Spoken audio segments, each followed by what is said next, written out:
All right. Okay, so do you have a piece of paper in front of you by chance? I do. Okay, can you write these letters from top to bottom? C, A, R, E.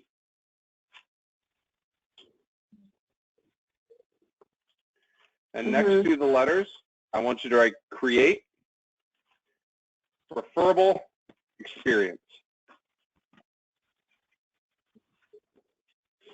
A lot of times we go through our day and we get pressured.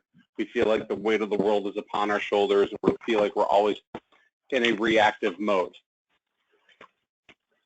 One of the things that I realized early on in my career was I had, probably a lot like you, I have the ability of creating great relationships with people if I really engage with them.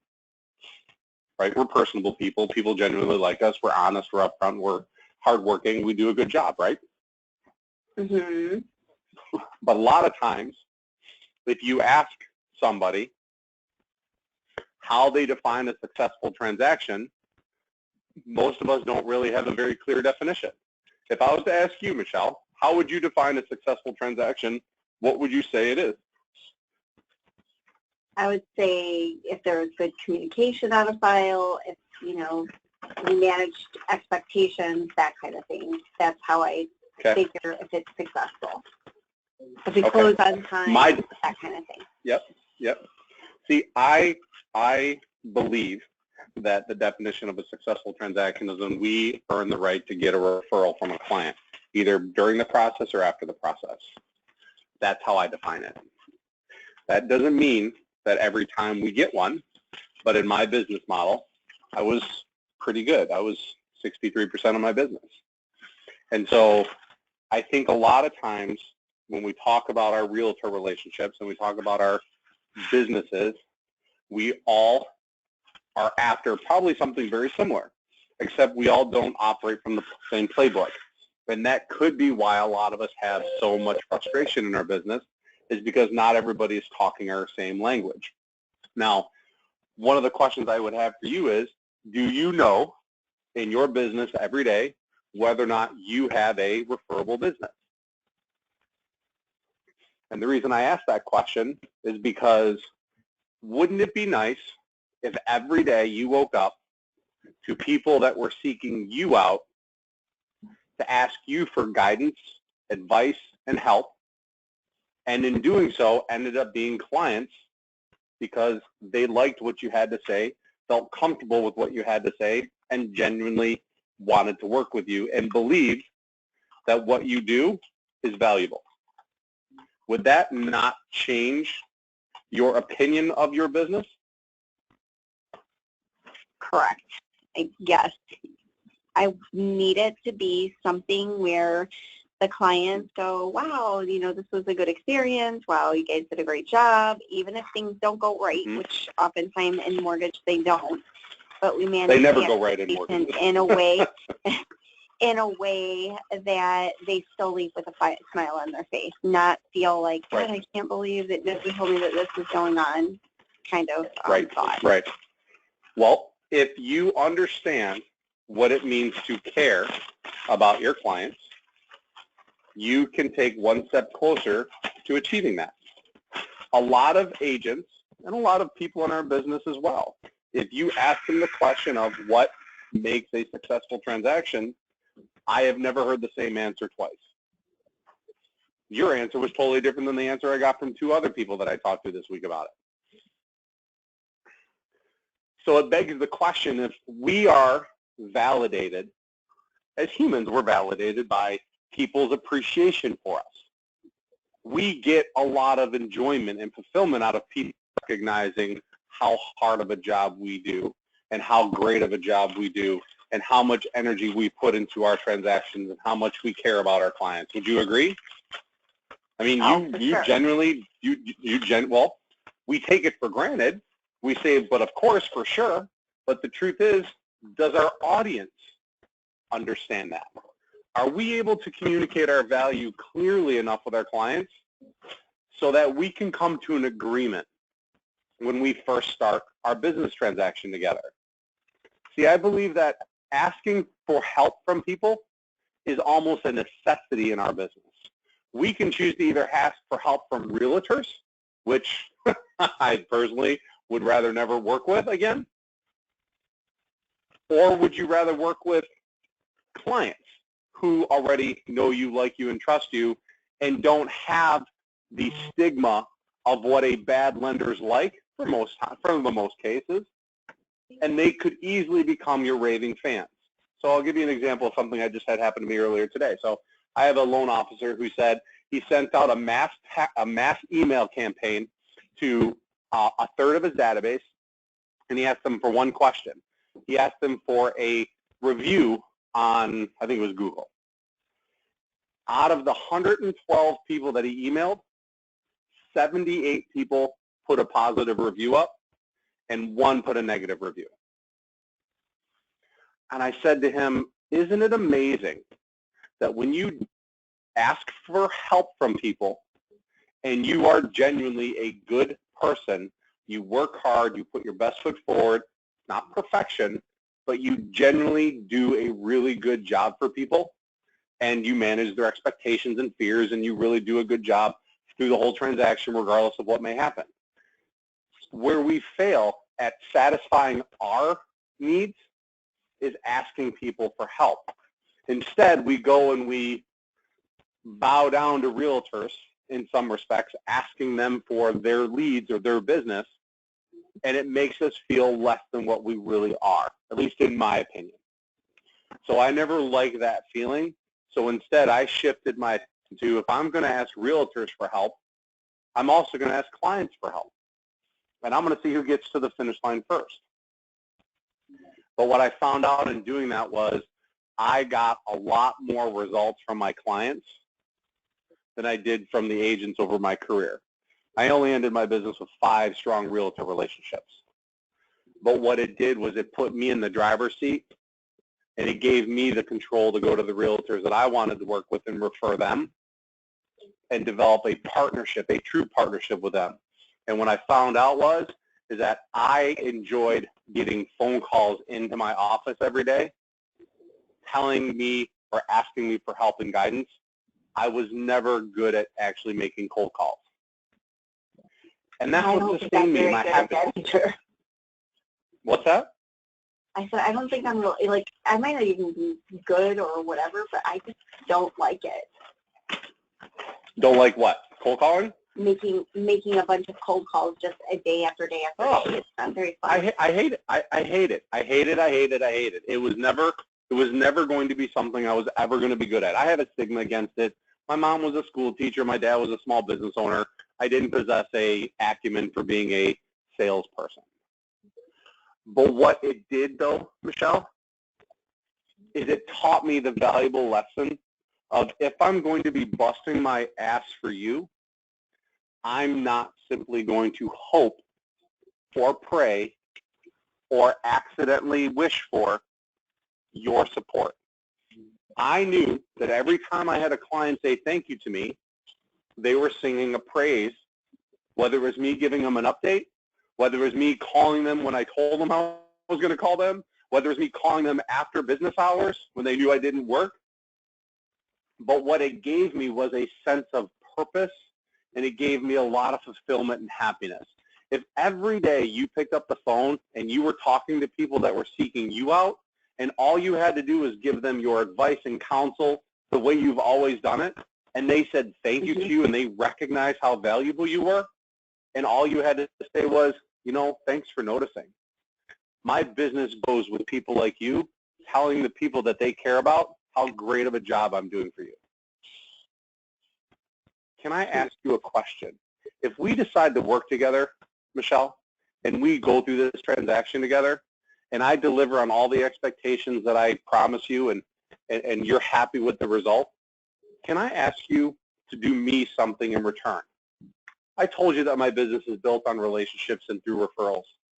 I need, not hope, I need you to go out there and tell people in your life that you care about how great of a job I'm doing. And what I need from you is that commitment, because in order for me to take you on as a client and to give you my team's blood, sweat, and tears, I need that agreement for you because now I know all the effort that we put in will pay off because somebody like you will go back to the person that they referred and say thank you. How many times a day do you think that could happen and you change the way you feel about your business? 1, 2? I mean, if I got one call a day like that, I was on cloud 9. That would be nice. That would be very nice. Why would that be nice for you? Why do you think that's important to you? Because it wouldn't be me groveling for business or asking people. They would already be sending it because they were happy with our service before. You know, you said something very, very funny just now. At least groveling me. For business. Groveling. Yeah. Groveling. Okay. Yeah, I don't like asking. I like it when they give it because we do a good job. Yeah. Okay. Now we're getting somewhere. So I think, and this is my honest opinion, I think some of the dissonance that you're feeling in your business is that after you reach this plateau or this level of production, you have basically outperformed what any single agent will ever do in their business. So to go from being at the top of your game, and I know you're at the top of your game, and the company knows you're at the top of your game, to turn around and go have to grovel for business is almost like a split personality where it feels really disingenuous and it feels very uncomfortable because in your head you're like, I know I need to do this to get business, but your heart's like, what in the hell are we doing this for? We don't need to grovel to anybody. In respect, they should be groveling to me because if they go by the law of whose pile is bigger, you'd think that the realtors would be attentive to you because you have something that they need. They just don't realize it yet. True. So the whole premise around this is something really simple. Care. Do you create a referable experience for your clients? And here's why it's meaningful for more than just you.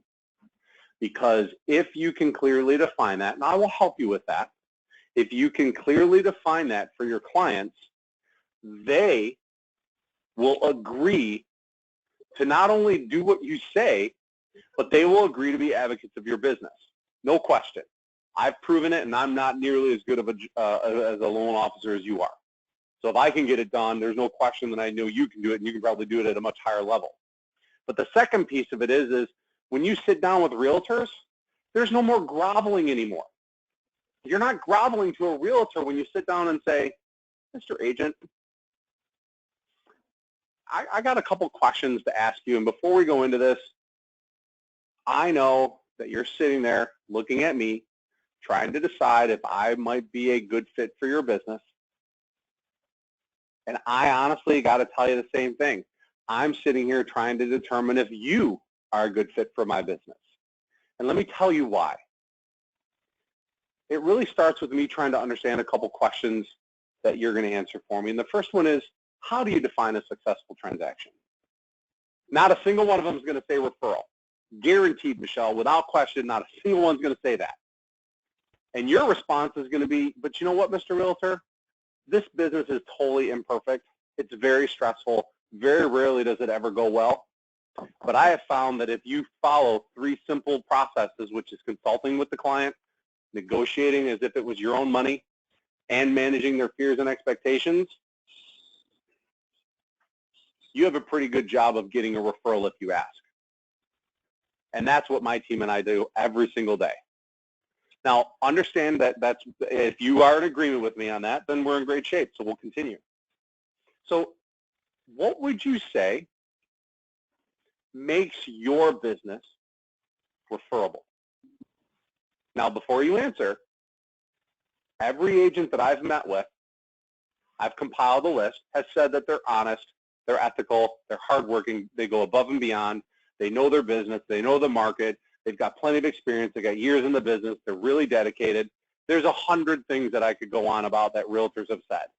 This is what your competition is saying to the client. So my question to you is, what makes you referable? You don't have an answer? What would they say? They wouldn't have an answer. They'd be dumbfounded.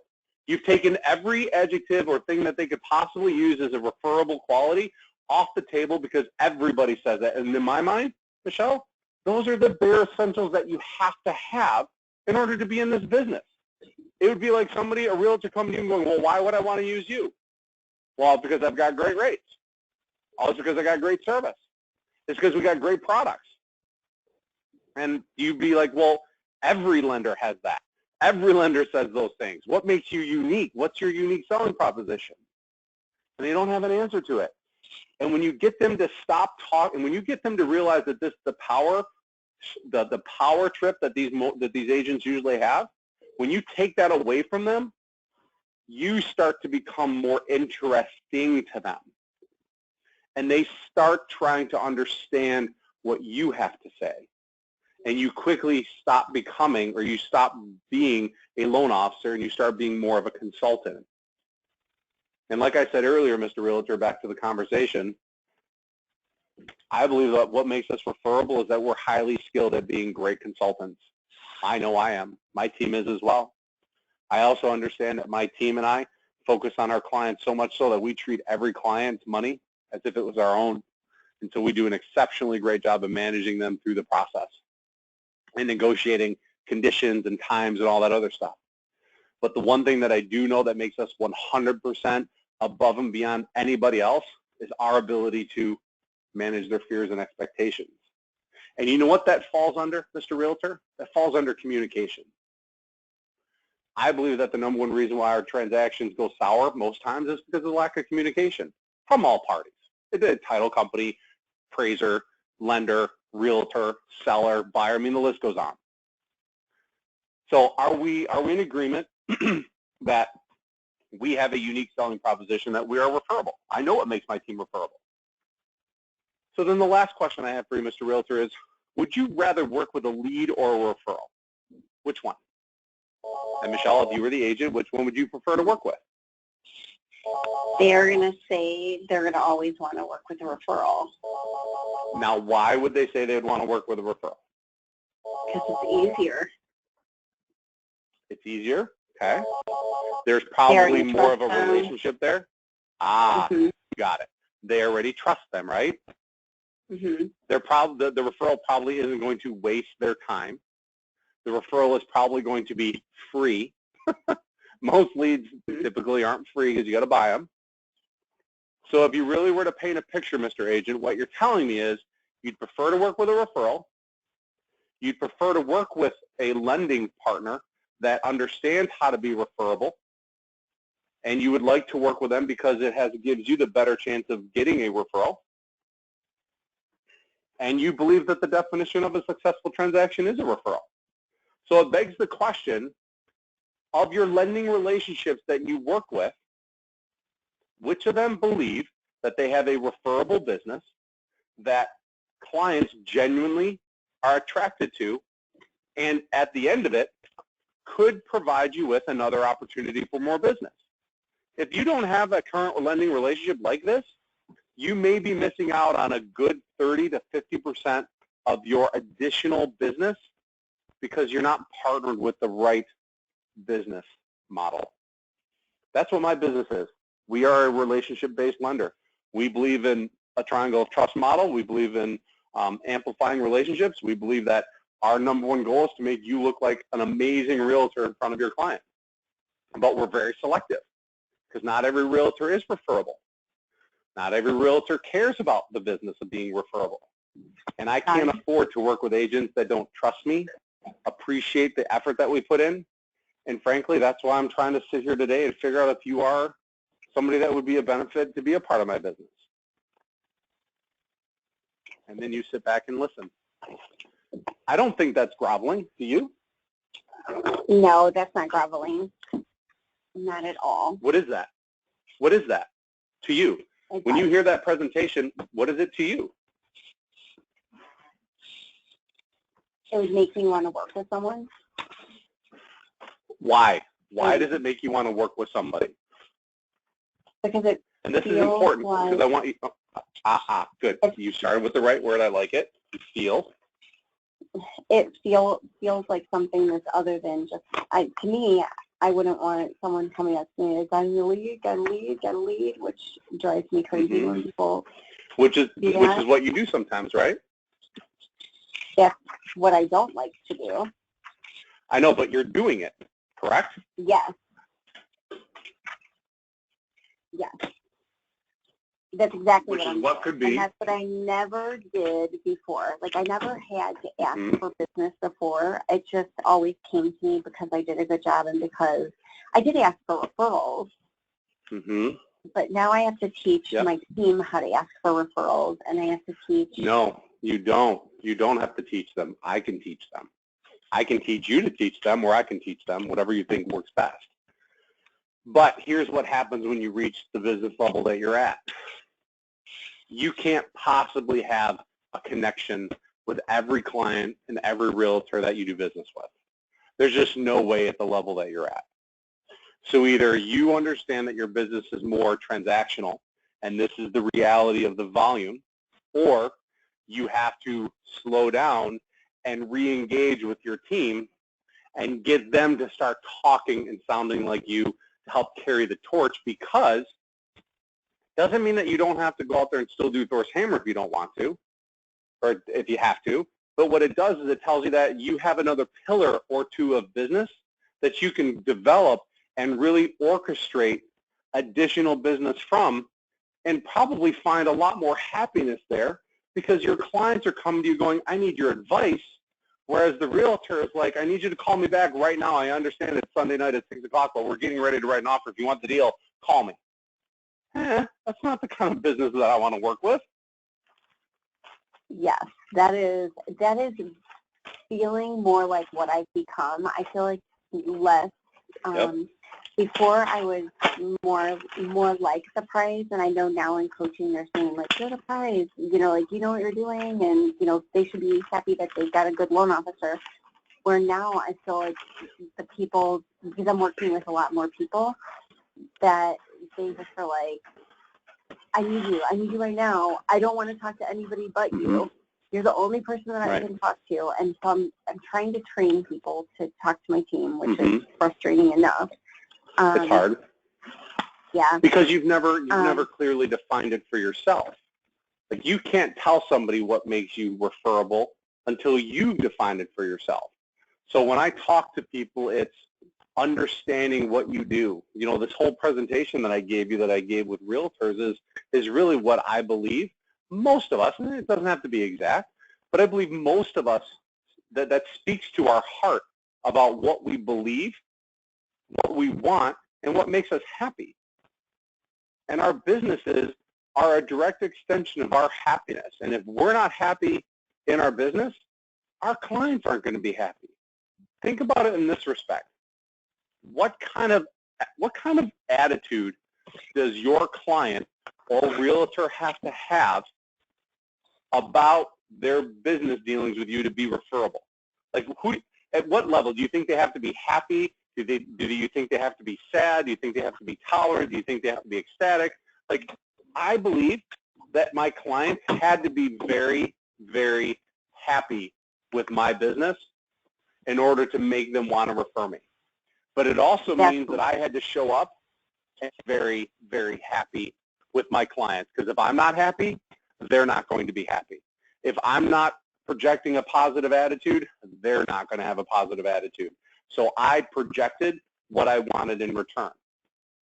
And if you can't and are not getting that, it's kilter. And I think a lot of it's summed up with what you said. You don't want to grovel.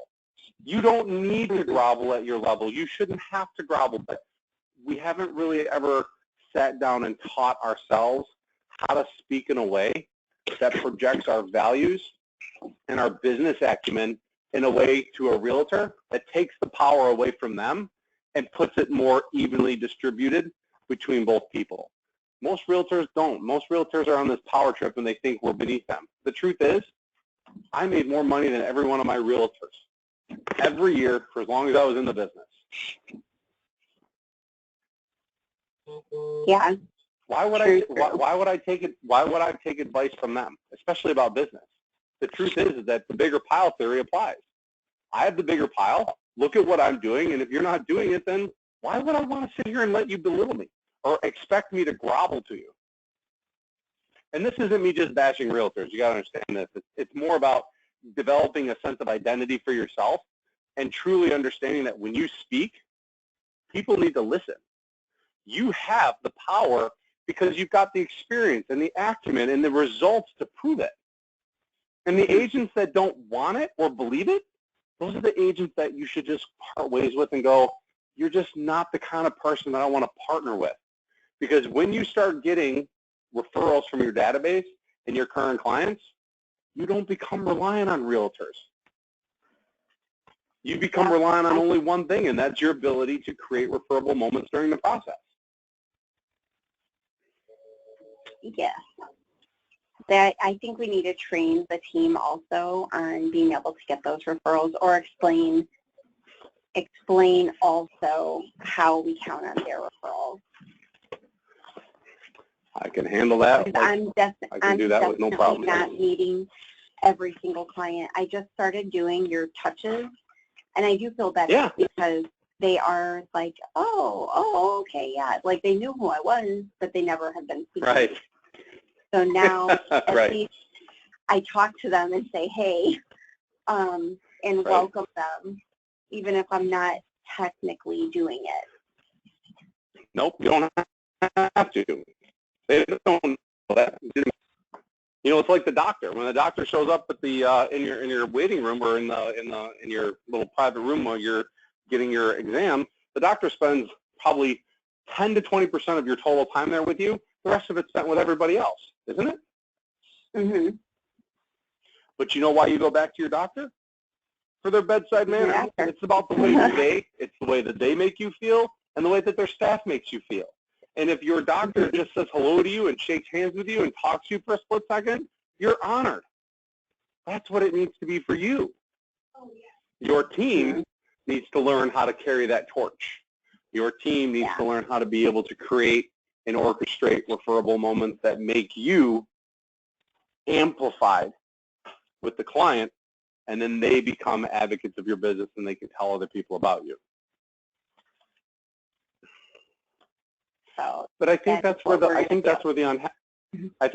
unhappiness in business comes from a lot of times, is because we show up being one person and we feel like we have to become somebody different because the market dictates it.